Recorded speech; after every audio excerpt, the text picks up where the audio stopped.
ગુજરાતમાં ગત 2 દાયકામાં ન થયો હોય એ પ્રકારનો અસાધારણ કમોસમી વરસાદ આ વર્ષે થતાં રાજ્યના વિવિધ જિલ્લાના ખેડૂતોના પાકોને મોટું નુકસાન થયું છે। આ સંદર્ભે મેં તથા મારા સાથી મંત્રીઓએ જુદા જુદા જિલ્લાઓમાં જઈને અસરગ્રસ્ત ખેડૂતોની સાથે પ્રત્યક્ષ વાતચીત કરીને તેમની સ્થિતિ જાણી હતી।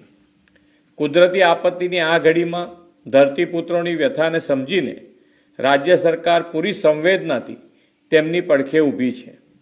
રાજ્યભરના ખેડૂતોના પાકને થયેલા વ્યાપક નુકસાન સામે તેમની લાગણીઓને ધ્યાને રાખીને રાજ્ય સરકાર દ્વારા ધરતીપુત્રો માટે આશરે 10,000 કરોડના રાહત સહાય પેકેજની જાહેરાત કરું છું।